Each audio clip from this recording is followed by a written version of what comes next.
Good evening, Arlington, and welcome to VoiceBox. I'm Christian Dorsey, your host. Now, by many measures, Arlington County is a great place to live, work, and play. Now, though only 26 square miles and the second smallest county in the United States, Arlington is a bustling urban village with about 210,000 residents and almost as many jobs. Buoyed by our proximity to the nation's capital, Arlington boasts a highly educated and high-income earning population, and the economic performance of our small community is enviable to many. Yet there are many individuals and families for whom all is not well. Socioeconomic diversity in the county has decreased over the last decade, and as governments are forced to meet growing needs in this very harsh economic climate, they must do so with diminished resources. So this, the first Voice Box of 2010, will provide a look at the state of Arlington County, and I'm pleased to be joined by two guests who know just a little bit about these issues. First, we have Barbara Favola. Barbara has been a resident of Arlington since 1982. Ms. Favola is the immediate past chairman of the Arlington County Board, a position she held in 2000 and also in 2004. Barbara has been a board member since 1997 and is a resident of Lyon Village. We're also joined by Mr. Christopher Zimmerman, who has been a resident of Arlington since 1979. First elected to the Arlington County Board in 1996, Chris was chairman in 2002, 2006, and also way back in 1998. And currently, Chris is serving as the chairman in waiting, a position also known as the vice chairman. So a very hearty thank you and happy new year to both of you. Thanks for being on tonight. Thank you, Christian. Well, let's just start really where everyone cares about when it comes to municipal government, money and the budget. News, I guess, somewhat better news than we had been expecting before. The budget deficit that Arlington is looking at for the next fiscal year is down to $65 million. But what's that really going to mean for folks in terms of tax and or fee increases and service reductions? You want me to go first? Whoever wants to take the tough question first. Well, the county board knew that we were going to have a reduction in revenue, certainly based on the revenue we projected we would need to maintain the services that our locality is very used to receiving. So we directed the manager to prepare a budget that filled the hole partly through a tax rate increase and partly through reductions. So I want to leave the viewers with the thought that we will be taking some reductions, but we're certainly not going to change the character of Arlington. We're not going to change the things that make Arlington so special. We will continue to provide a safety net for the most vulnerable. We'll continue to progress, hopefully, in the area of the environment. We'll continue to invest in affordable housing. So we'll be very strategic about where our investments are. We will work very hard to get the absolute best value for our dollar. So, I think our vision is going to enable us to really make some wise decisions. Yeah, I would agree with all of that. I think that's a very good summary. Obviously, in this Great Recession, as some people are calling it, the worst downturn for our country since the 1930s, all governments are feeling the effects. And so our budget situation is bad, but it's less bad than almost everybody else. And, that's fortunate. So we'll have some difficult choices to make, but I think that Barbara correctly identifies the priorities that we're going to use. And as I said, we're better off than a lot of other folks are, so it won't be as severe as in some places. Yeah, it's going to be a tougher year, but I think we're going to be okay. And let's talk a little bit about Arlington's sort of unique fiscal challenges. I mean, for the rest of the country, they understand the tremendous drop in residential real estate. They understand the high rates of unemployment, but those are actually two circumstances that Arlington is not really having to deal with. I think your residential assessments are down only 2%, which are just remarkable nationally. Our commercial assessments, though, are down about 12%. So, and that's why we do have that hole. The other issue Arlington is facing, which is not unlike other jurisdictions, our state government is really in dire straits. So we absorbed significant cuts last year from the state, and I expect we're going to get another round. And those cuts will be in the millions. Many of them will hit at our core services, like K through 12 public education. So that's a big issue for us, is the state of the state budget. Yeah, that's kind of been the good news, bad news this last week. That on the revenue side, not quite as bad as we thought it was going to be. So a few million better there. On the other side, the state picture is looking worse, and will probably be taken away by the state. So we may wind up pretty much where we are overall. Yeah. And you got to remember also that although real estate is obviously the biggest tax source for the county, as with other local governments, there are other revenues, and they are affected as well. For instance, sales tax revenues are affected by the recession. Hotel rooms are affected by the recession. So there are a number of things that are impacted, and that's why we're going to have to deal with this. Yeah. Well, let's talk a little bit about the state, because I think it might be useful for viewers to hear a little bit about the relationship of Arlington as a municipality, as a county, to the state. It's a little bit different in Virginia than maybe it is different. Where many of our residents have come from. Just talk a little bit about sort of the authority that the local county board has on its own initiative versus what it's reliant on the state for, either through partnership or really just enabling. Well, Virginia is a Dillon rule state, and Dillon was a judge on the bench in Iowa, actually, in the 1890s. And he, at the time, had a high disregard for local governments. They were not examples of good, clean operations. So he basically issued a ruling that stated that local governments really just have the authorities that are specifically delegated to them by the state. And unless it's specifically delegated, the local government doesn't have it. So local governments were creatures of the state, and in every sense of the word, depended upon the state to gain authority to do things. Some states, many of them southern states, still sort of adhere to that ruling pretty closely. Virginia is one of the states that sort of adheres to it. They've relaxed the Dillon rule in some areas, but they haven't walked away from that paradigm. And it's really pretty frustrating as a local official, because we're where the rubber hits the road. We are ultimately responsible for administering many state programs. The state funds us to provide human services in many areas, to provide K through 12 education, and yet we don't have the flexibility sometimes to move dollars around or to use other tools that might help us better deliver the services that the state has required us to deliver. So it's a bit of a rub, but here we are. And Chris, let me ask you, it's very popular among many people to talk about Arlington being, along with Northern Virginia, a real economic driver, an economic engine for the state, and not seeing the commensurate return in revenues from the state to go about providing a lot of the services that people really rely and care about. Is that frustrating for you? Well, I think it's frustrating when we don't have the flexibility to meet these needs, as Barbara was saying. Under the way that Virginia has applied the Dillon rule, it's very difficult at the local level to do things without getting prior permission from the state, and that means explaining to somebody in Dinwiddie County why up here we ought to be able to do something or other. I think we all understand that we live in a wealthy part of the state, and it doesn't bother me that some of the revenues generating here are helping to fund schools in southwestern Virginia, for instance. I think that's right, and I think most Arlingtonians understand that, most Northern Virginians understand that. On the other hand, we have to be able to have the revenue we need to do the things that are necessary here so we can continue to have the strongest economy that helps support the rest of the state.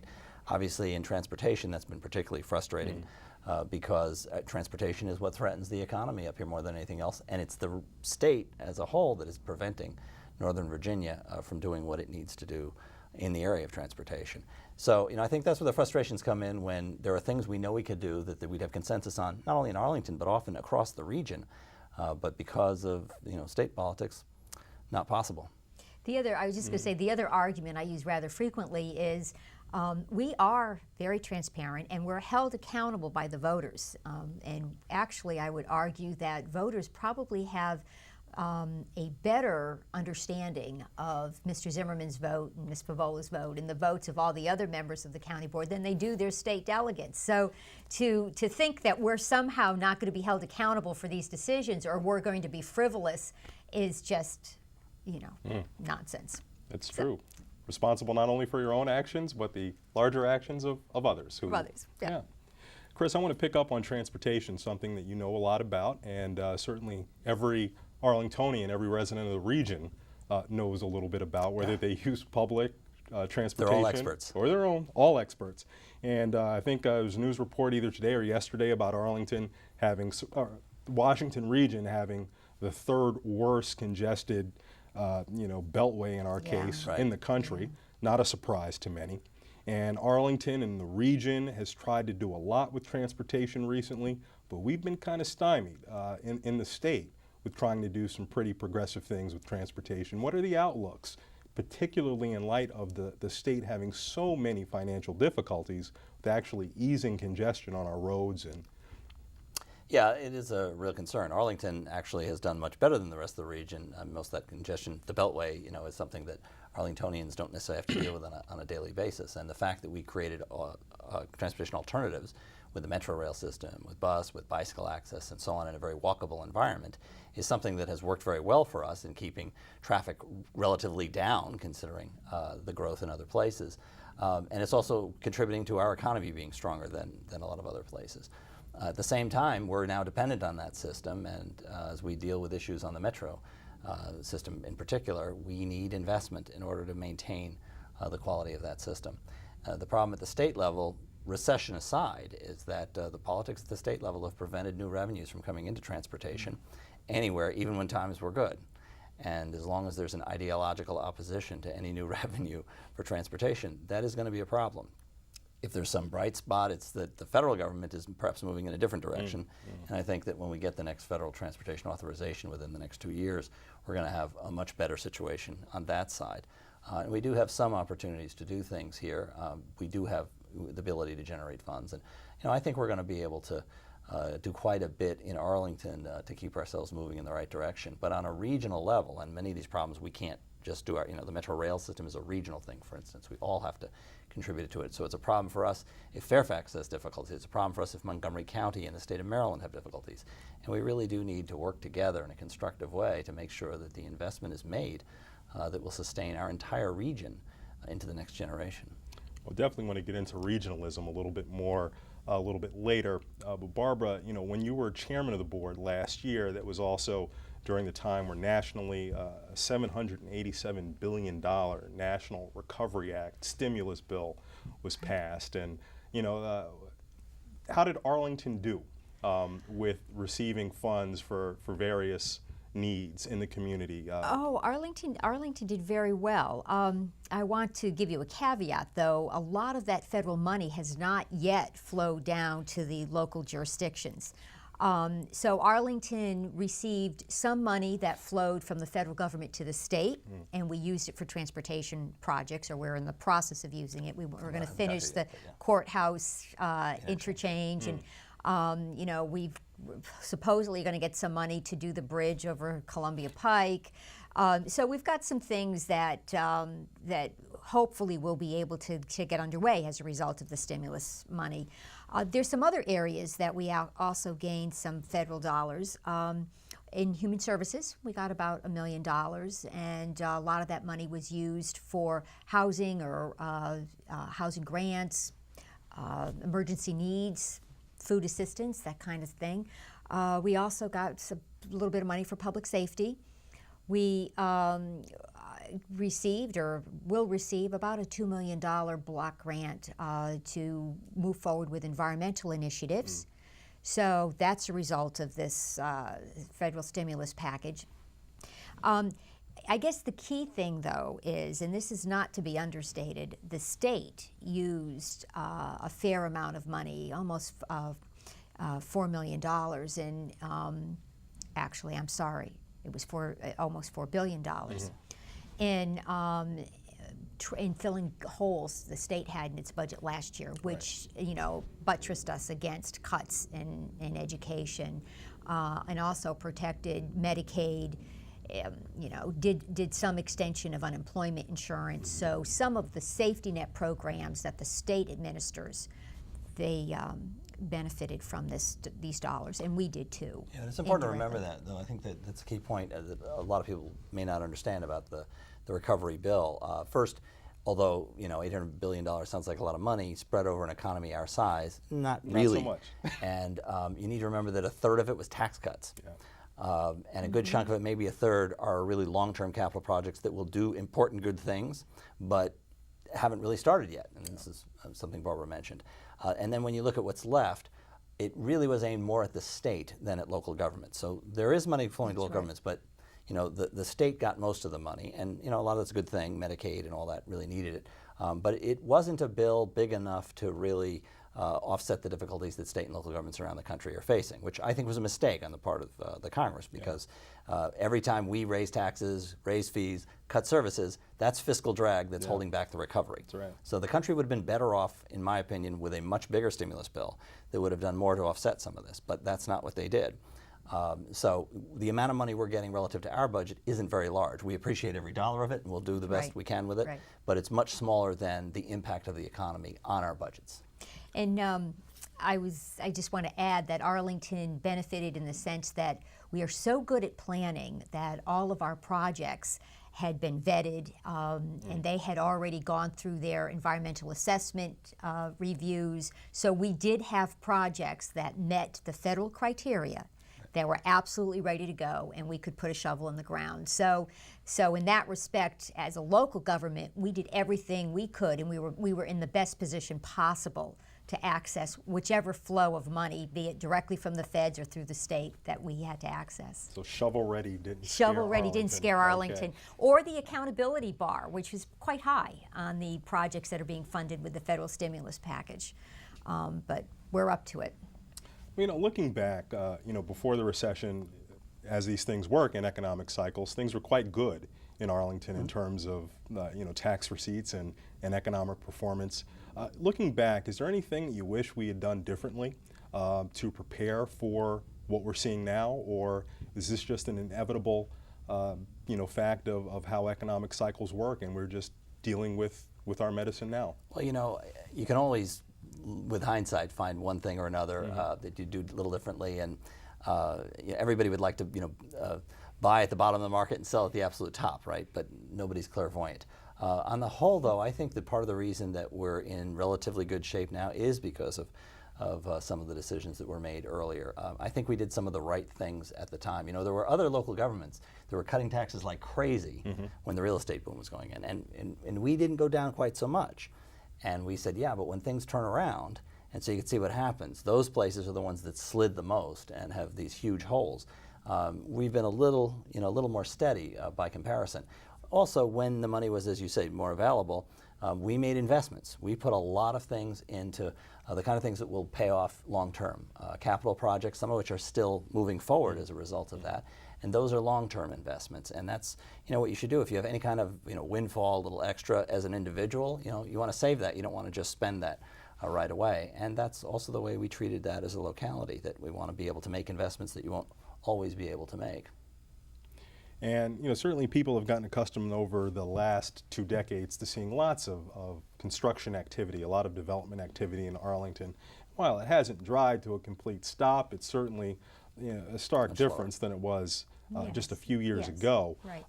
What's this going to mean in future years?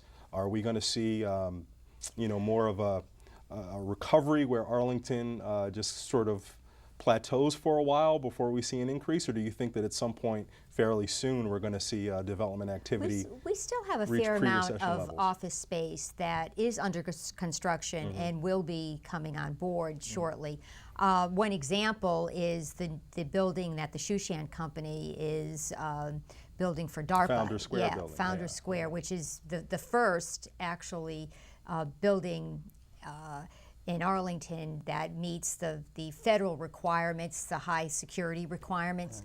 So that building is underway and will be a fair amount of office space.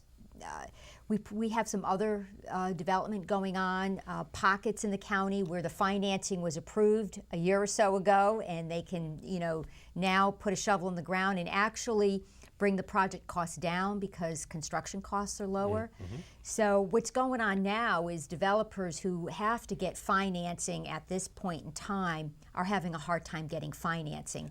But if they had gotten the financing earlier, prior to the market really tightening up, they're putting the shovel in the ground. So we're still a very good investment. Certainly, developers are looking at Arlington all the time. They're waiting for the market to open up a little bit. There's always talk of new ideas, new projects, and I really attribute it to the fact that we've invested so heavily in our community that we're really desirable. I think that no one can really say exactly when things are going to recover. I think we can say with some confidence that as the economy recovers, we are going to be at the front edge. Yeah. And so whenever development does pick up, there'll be more opportunity here. What's driving that ultimately are things far beyond this locality, in particular financial markets. As Barbara was saying, getting projects financed is a problem anywhere right now. Those that are going forward, many of them are companies that have their own equity to put into them. And a lot of developments that we're seeing moving forward here are like that. Or they're a GSA project, a federal government project like DARPA, where obviously that contract is a pretty sure thing. In order to get things really moving, though, and they're not going to be the way they were 3 years ago, and that's probably a good thing. But to get the economy kind of moving at a higher rate is going to take freeing up of funds in the financial markets. And when you look at the backlog of built space that is empty right now, and particularly outside our borders, but look at all the empty office space in DC right now where they were building like crazy. Right. It's going to take a while to work off that inventory, and that will be a drag on the market. So I think it's going to be slow for a while, but when it does come back, I think we're going to be very well positioned to be in the forefront. Well, we are going to, as part of VoiceBox, we entertain questions from our studio audience, so I'd like to alert our folks who are joining us tonight. If you have questions, just let us know. We'll be sure to make sure Mr. Zimmerman and Ms. Favola can address it. But I want to move regionally for a minute.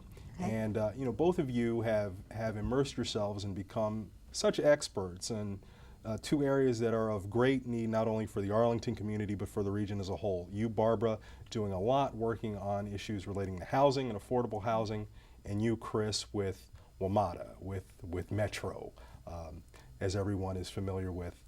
Barbara, let's talk a little bit about housing and affordable housing and the region's needs. It's certainly something that most folks in Arlington are familiar with, the tremendous increase in rental values and home values, somewhat stagnated over the course of the last year, but still pretty high. What's the region doing to work on this issue?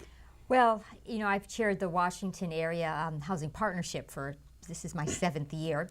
It is a very interesting group. I can tell you that every jurisdiction in the region is struggling with the affordable housing question, because we all believe that the vitality of our region depends upon having a housing stock that is varied, that addresses a wide range of income brackets, and really is affordable.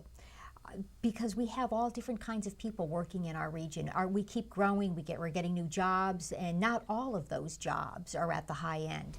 So different things, people have, some of the strategies we're using are definitely partnerships. No jurisdiction's doing it alone. We're all trying to leverage private dollars, be they nonprofit developers or private developers. We're using as many tools as we can. Sometimes it's a density tool, sometimes it's a state and local tax credit tool, sometimes it's money a local government set aside in a trust fund, sometimes it's a combination of all of the above, frequently it is. So we're really working very hard at carving out opportunities. And in fact, some jurisdictions are, if not making an explicit rule or having an implicit policy, that if you're going to do a new development, you really have to do some affordable housing, either on-site or you need to contribute to it, because it is that important a priority for the jurisdiction. So I'm hopeful, Yeah. And speaking of that, some jurisdictions, as you mentioned, do it quite differently. Montgomery County has more authority, and they have policy. An inclusionary zoning, which we would not have the authority to implement the way Montgomery County did. But Arlington was second in the region with an affordable housing investment trust fund. I can now say that through the work of the partnership and working with my sister jurisdictions, every jurisdiction now has a trust fund designated for affordable housing. We've done some use of public facilities and building on top of public facilities for affordable housing.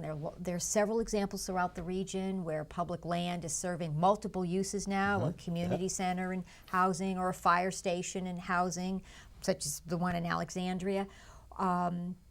So, you know, it's the way the jurisdictions approach it are reflective of the values, the political culture, and the penchant for whatever vision they have for their community, land use vision.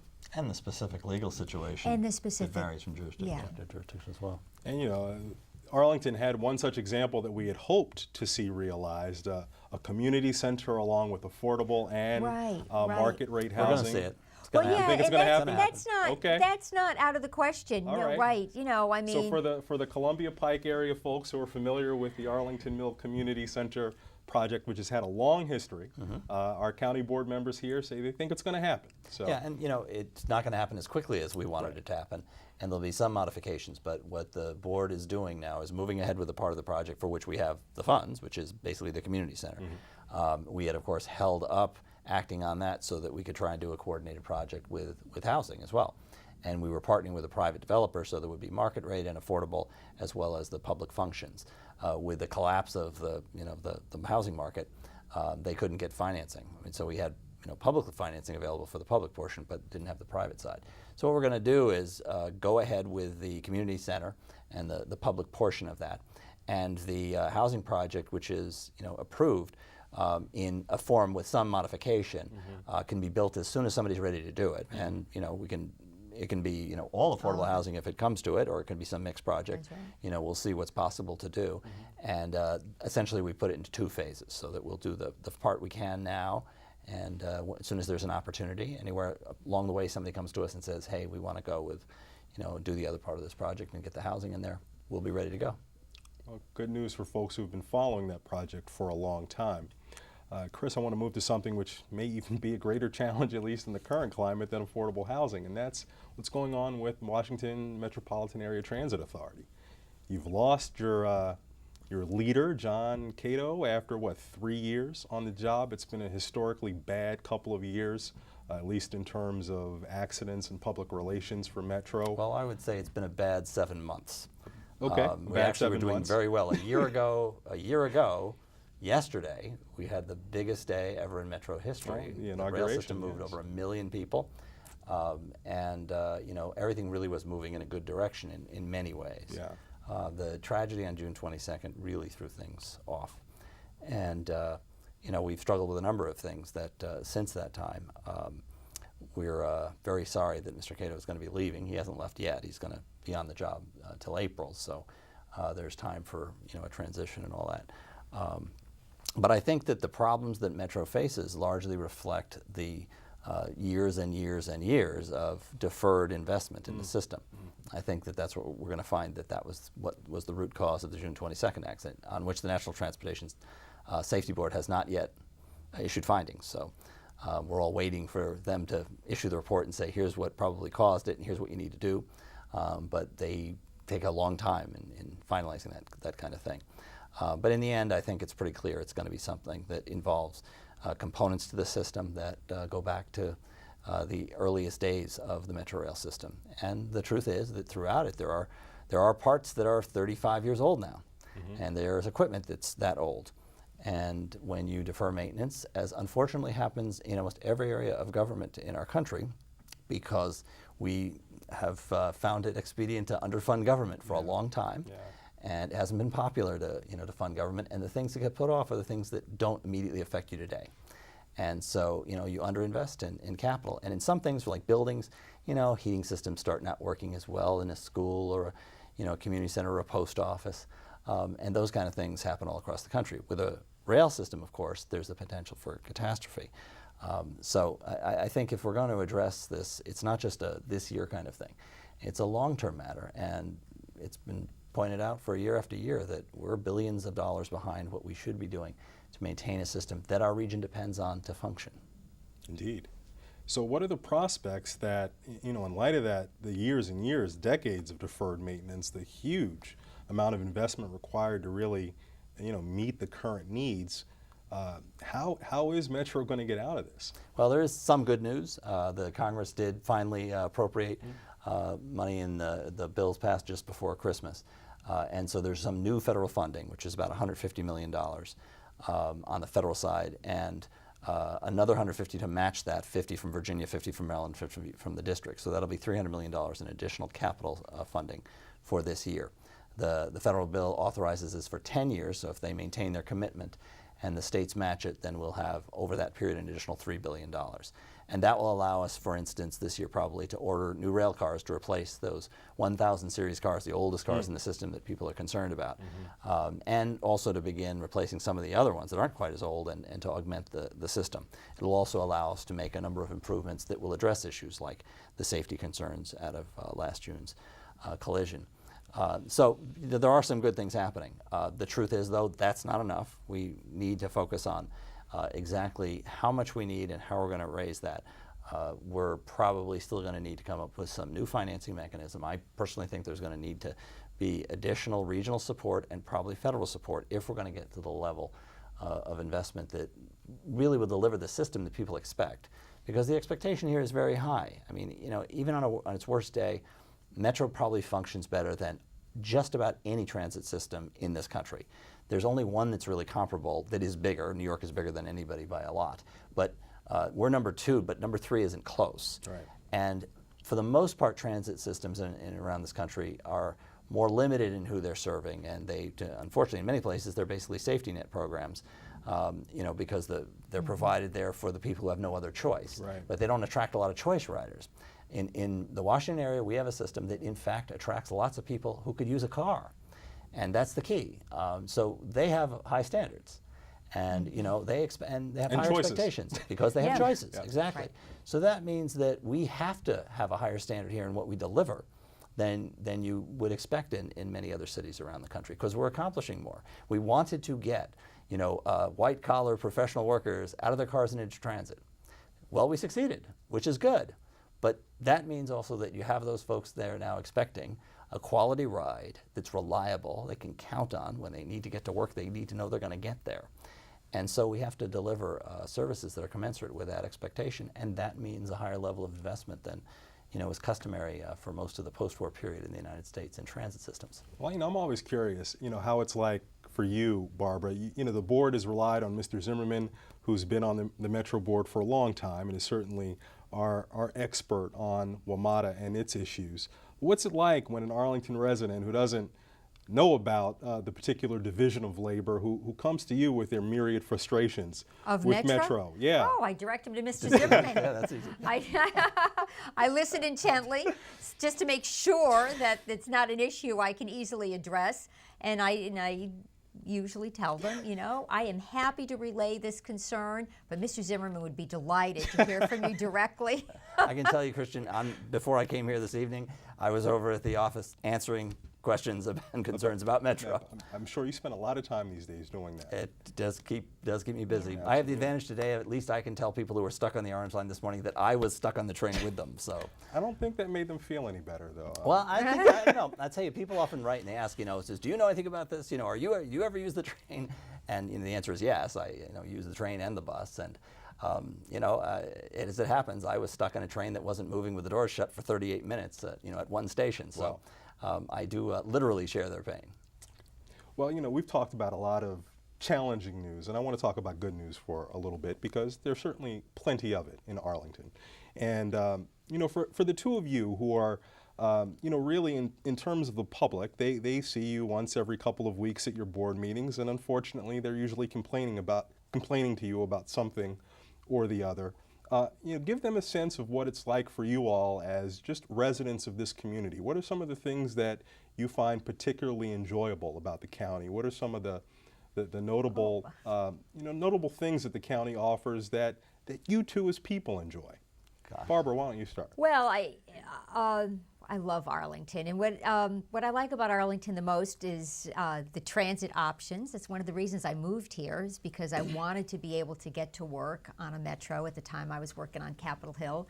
I really like Arlington's parks. Every neighborhood has a park in Arlington, and we're one of the few communities that actually does a good job in maintaining its parks.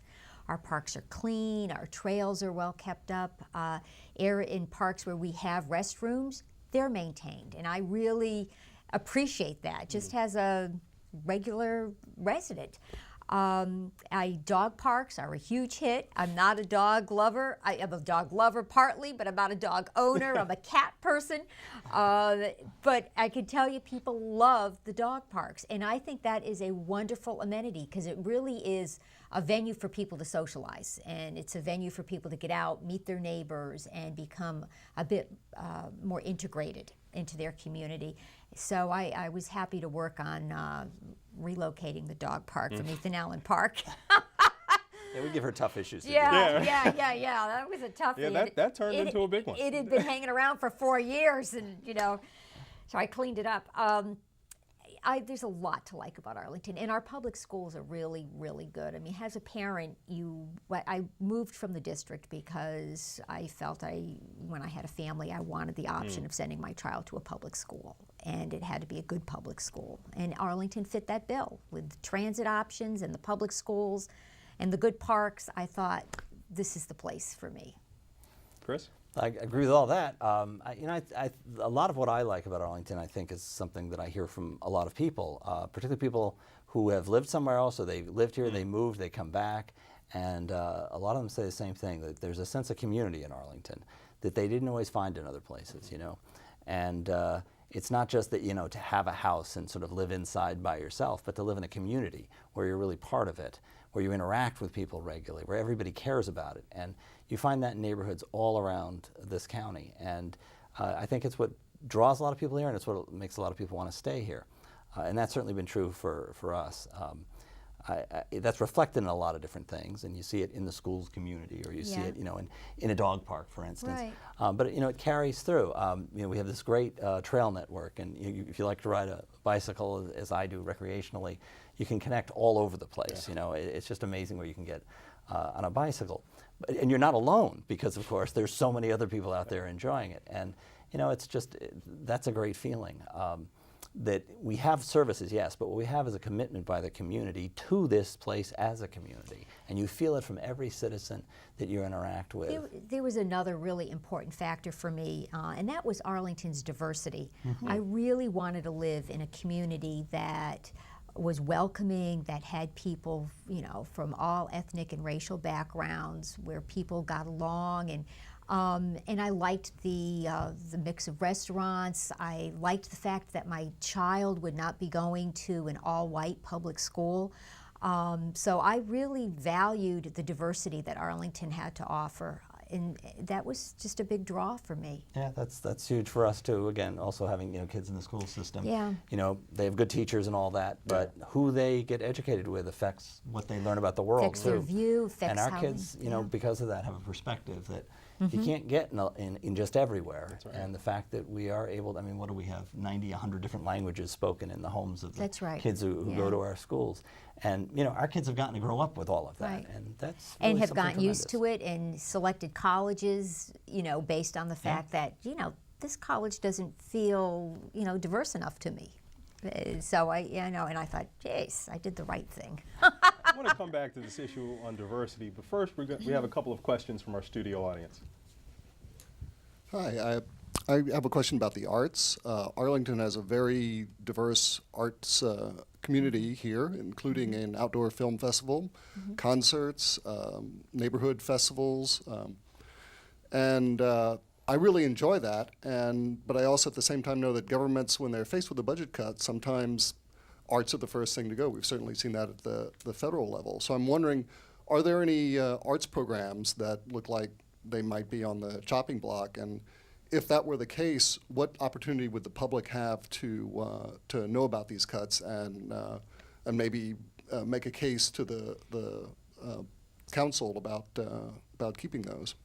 Well, we are just beginning the budget process, so I'd say, one thing to bear in mind is that the manager's budget hasn't been presented yet, so we'll see when that happens. Sometime in February, is that right? That's, coming in a few weeks, and then we begin the process. February by which the board, 20th. Yeah, Is that the date? Well, that's our board meeting where we're supposed to get receive the budget formally. And the hearings are The on hearings are March 23rd 24th, and 24th, and 25th is the tax rate hearing. So March 23rd and 24th, you can come to speak to us about proposed cuts that the manager has put forward. And then on March 25th, you can come and talk to us about what you think the tax rate, what do you think of the tax rate that we will have advertised by then?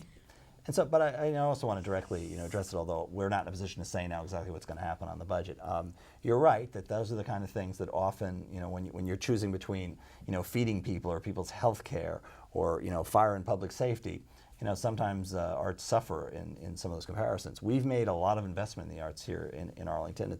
I think it's probably one of the things that would be on the long list if Barbara and I had more time to say all the things we love about Arlington as residents. Yeah. Certainly that's been part of it. And last year we've had a couple of years of tougher budgets, and last year we lost some things on the art side that I know I like a lot. The Planet Arlington concert was one of my favorite things. The 3 years before that, and we decided we couldn't afford to do it this year. I think that though we still have a commitment to arts as part of what we are, part of what we do.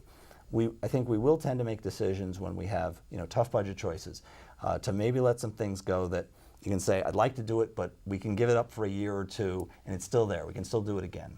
We can have a concert again in the future when we have money for it. On the other hand, we want to continue to make the investments in the infrastructure. Right. And so, for instance, we are moving ahead with the cultural center, which will be in Roslyn. And part of the reason, after much deliberation and consideration, we decided we need to go ahead with that, is that it is really something that moves, through the period of recession and all that, and that will have payoff in the future. We had an opportunity that wouldn't always be there to create something at fairly low cost that can have benefits culturally, but also economically. And so it'll be there as infrastructure that'll help us when times are better, and we'll be able to really take advantage of it. So I can't tell you that there won't be any reductions in arts, and ones that are going to hurt me too. But on the other hand, I'm pretty confident we're not going to abandon our commitment to this important area, because we think it's part of what makes Arlington a great place. I would agree with that, and I think our commitment to the cultural center, even though we had a very difficult year last year, was just a remarkable statement on the part of the county board. Fortunately, we were very creative. We managed to leverage some density that we had provided to a developer in Roslyn, and we took the value of that density and put it towards the cultural center. We reallocated dollars in our budget to cover some of the operating expenses, and then we partnered with the Roslyn bid. So we really did look for partners. We were very creative and making the financial package for the cultural center work, and that's because we care. So I would have to concur with Mr. Zimmerman. We're certainly going to remain committed to the arts. We will continue to fund infrastructure types of things that support the arts, and you'll still find a heart and soul in Arlington. So remember that, late March, March 23rd, 24th. And 24th for the expenditure side of the budget, and 25th for the tax rate side. Those are when the hearings are. Thank you. We have another question from another two questions. I just wanted to, well, we all know, as you've mentioned, that Arlington's a much wealthier community than many other communities around the state. And I just wanted to address the question of what kind of leadership role you think Arlington might play in relation to other communities around the state, and can Arlingtonians really understand other communities that have been hit a lot harder and sometimes in some ways really devastated by this economic downturn? Does our relative affluence mean that we don't really get it, what they're going through, and can we take some kind of leadership role with them? Well, I'm the first vice president for the Virginia Association of Counties, which is a statewide association representing county supervisors. All 95 counties in the state are members. So I do hear from my colleagues around the state about their budget woes or what their issues are. We are in a different place in Arlington, and I won't deny that. But I will tell you that we didn't get to our position by accident. And frequently, other jurisdictions look to us and ask us, what we did to sort of position ourselves to sustain a downturn. And I've been very frank with them. I said, you know, investing in your community really gives you a payback. So you can't be penny wise and pound foolish. And sometimes the jurisdictions are. They're just so absolutely nervous about raising the tax rate one additional penny when the dollars coming in would make such a huge difference in the long term. I really talked to them about a different paradigm.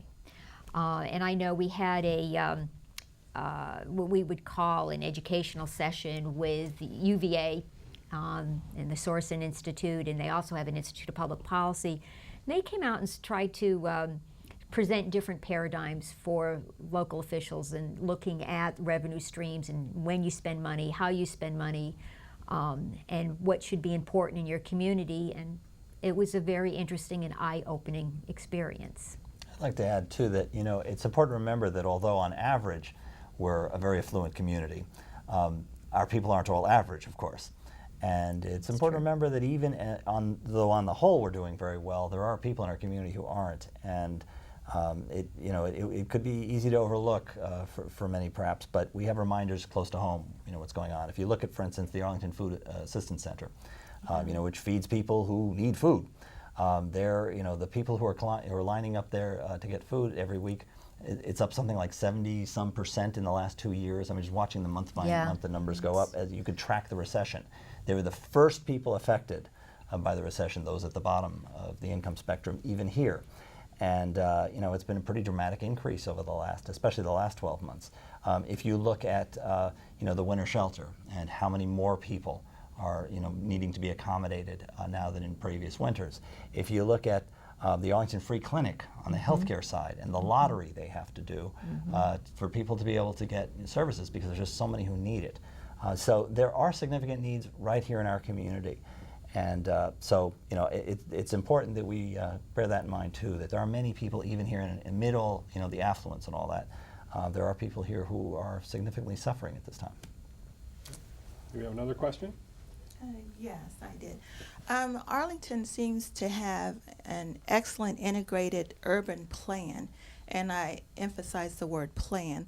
And I've always been curious as to who are the behind-the-scenes people that play a role in putting this plan together. Are there independent organizations, councils, government, and how they work together to implement such a plan, and maybe other jurisdictions can glean from your success? Arlington, one thing we do very, very well is plan, and we plan in all areas. We plan in land use and transportation and housing and capital improvements. We really plan. We think about where we're going and what we need to get there.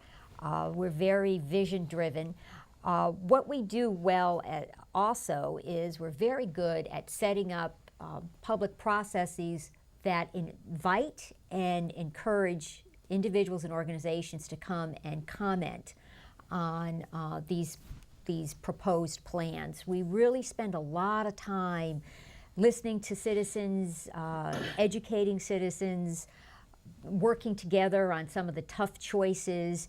And it really pays off because we spend so much time up front getting a lot of buy-in. So this community vision is shared by lots of people that when we get difficult issues that come before us, which in effect are the kinds of issues that are right smack where the rubber hits the road, and they're the kinds of things that you have to vote on if you want to implement the plan you said you want to implement, we usually have citizens who are not just naysayers, but citizens who come forward and say, we talked about this. This is what we need to do.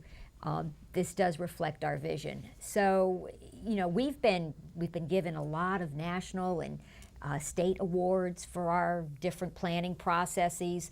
The process itself is managed by the local government. These plans are the products of local government. And they reflect the values of the elected leadership, because that's where the accountability is. If you don't agree with the vision that your elected leaders are articulating, then you vote them out. So, and we set up these very, I think, comprehensive and inclusive processes. Yeah, I think that's the key. We've of course always had a very good professional staff here, going back decades. Arlington was at the forefront that way from long before Barbara and I were involved in this, but really going back decades. And we've had a board that's been committed to it again through many different folks. But the real key, I think, is the community. That's the people that are behind this are the people here, and that is something that I do think is part of the Arlington culture. That is a little different than in a lot of other places, and I think is part of the difference. Now, we're lucky. We clearly have a community here with a lot of people who have a lot to offer. There are a lot of experts out there in Arlington. There are many people here who, for instance, work in different areas of the federal government and have different kinds of expertise. And so when they come and do volunteer work, they bring a lot of that with them. I mean, just to give one example, I had a friend who worked for the federal government in healthcare, knew a lot about healthcare stuff, then got involved in civic activities and wound up on the county board. Ms. Favola, but she's an example. She was a federal worker who happened to work in healthcare in the Department of Health and Human Services. But you meet people like that all over. And they don't all wind up running for the county board, but some of them wind up on the planning commission, or they wind up on the transportation commission. And so we have a lot of citizens with specific knowledge that can contribute to this on a volunteer basis. And then we have a lot of other citizens who get involved. They don't necessarily have professional expertise, but they live this stuff. And because we do have the kind of community that we were talking about before, where people are really engaged with each other to start with, they're engaged with their neighbors, it makes it easier for them to engage with their government. And I really do think the whole is more than the sum of the parts in Arlington. And if there's one thing, when people ask me around the country, and they say, "Hell, how do you do this or that? Isn't it difficult?" Yeah, it is difficult. People have anxieties here about things like development the way they do anywhere else. But the difference is that we do engage people, and we try to get them engaged. And the result is usually something pretty good. Sometimes we're more successful, sometimes we're not. People say, "Oh, so many meetings, it takes forever." The Arlington way is, meeting, and talking things to death. But the truth is, we almost always do come out with a product. And that's, in some places, they just don't get that far. They can't take the step. And I think that in Arlington, people know there actually is going to be a conclusion, and they're going to get to participate and contribute to it. And I think that's really made the difference in the kind of community we have, and that a lot of other people say they wish they could have. If they engage more with their communities, I think they can do more that we've been able to do here. Our time is running short, but there are a couple of areas that I'm dying to get to, and I hope we do in the few minutes that we have left. One is going back to diversity. You both talked about that being a drawing point for your choosing to be here in Arlington, and one of the reasons that you were so excited about being a part of this community. And as it is, over the past decade, Arlington has seen its African American, its Latino population decrease, a slight increase in the number of Asian Americans in the county, but a little bit of that diversity, at least in terms of numbers, has diminished. Just curious about your thoughts on that, and whether you think that that means anything larger about the Arlington community being less welcoming. Is there anything that the county can do to attract and retain let me some say, of its diversity? First, I think that until we get the census numbers, and this is the census year, it's hard to know exactly what's happened over the last 10 years. I mean, we have some numbers in between, but we won't have a good count for a while yet.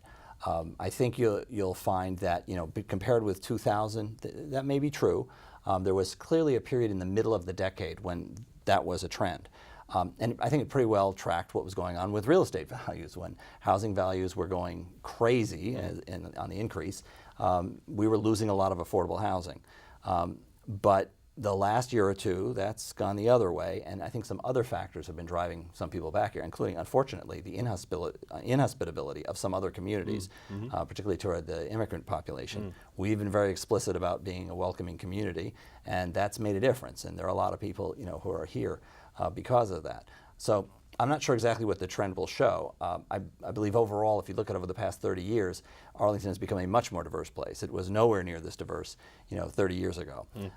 And so there's been some up and down. We are committed to that, and I think that it's important for a whole host of reasons, some of which Barbara was talking about earlier, that we maintain a diverse community, a community that can be a place for people to live regardless of level of income. That said, when the economy recovers, I expect real estate values to start rising again, and we're going to be a desirable place. So while we may not have the problem right now that we had 3 or 4 or 5 years ago, we're going to have that problem again. There's no question about it. So that goes to the last part of your question was, can we do something? And the answer is yes. Barbara talked earlier about the range of affordable housing programs we have. That's part of that commitment. We have 14% of the rental stock of this county is now committed to affordable housing, and we're working to make that grow. One example is the Columbia Pike Housing Initiative that we're involved in right now. Columbia Pike, where I happen to live, has perhaps the most diverse part of the county, certainly the largest stock of affordable housing, particularly market rate affordable housing. In the future, there's going to be pressure on that stock from rising values everywhere inside the Beltway probably. We want to make sure we have a plan in place, this gets back to planning again, so that when that happens, we have a mechanism for maintaining a good supply of housing that will be available to people at different income levels. And I'm very hopeful that there's some advantages to the economy slowing down, that we can have a plan in place before things take off again, so that in the future, when you look back again with the benefit of 5, 10, 15, 20 years, we'll have maintained that commitment, and this will still be the kind of community that we like so much today. Okay. Barbara, any thoughts on that? Well, I think Mr. Zimmerman did a good job of summarizing where we are. I think our school system deserves some credit in being a welcoming institution. That is the very first institution that usually our immigrants come in contact with. And our school system has been very adept at adjusting to different cultures within its institution. We have a large and growing population of Mongolian families right in Roslyn. And so some of our schools in the northern part of the county are sending information home in Mongolian as well as in English. They're really embracing international nights. They're encouraging students to learn a lot about the child who sits next to them in school. So we're doing our best in many ways to make the families feel welcome. It's a struggle. Housing certainly is the biggest issue. I just want to say, Arlington is one of the few jurisdictions in the entire region that has a day labor site that is actually staffed with a nonprofit that gets support from the county. Individuals who use the day labor site are informed about different services in the county. Our county also has been very aggressive in offering English as second language classes. When the federal REAP program was cut, we replaced that program dollar for dollar. So we really are trying to put in some institutional supports to help new immigrants to this country get established, get into the mainstream, find a good livelihood, and be able to live here in a way that is convenient and comfortable for them. Now on New Year's Day, as is the board's custom, you all outline your priorities, your goals for the upcoming year. And if you could, in just about 20 seconds, tell us what each of you hopes to see accomplished from the county perspective in this upcoming year. Well, the theme, of course, is sustainability, as our chairman, Mr. Fassett, outlined. And I think, all the individual things we're talking about, tie into that one way or another. There's an environmental aspect of that, of course, and that will show up in a number of different ways, including the energy task force that has been set up, but also things like expanding opportunities for bicycling and a myriad of others. And then there's the fiscal side as well, and clearly what we've been talking about earlier is part of that, making sure that we're in a solid position, that obviously we balance our budget for the 1 year, but that we also take the long view, which is something, again, Barbara started out talking about. My one issue on sustainability is I really want our water pollution control plant to create energy and to harness energy. I went on a trip with the other mayors and chairs last year to Europe, and I saw so many water pollution control plants that were creating enough energy to light the cities that they were in. And we're upgrading the plant now, and it would be really cool if we could create our own energy and maybe sell it back to Dominion. So so that's what I'm working on. That's my sustainability And effort. unfortunately, that is all the time that we have tonight. This has been a great Voice Box, and I hope you all have enjoyed having the opportunity to get to know your members of the county board. And I'd like to thank Barbara Favola and Chris Zimmerman. Thanks a lot. Thank Really you. great talk. Thank you. Thanks for having us.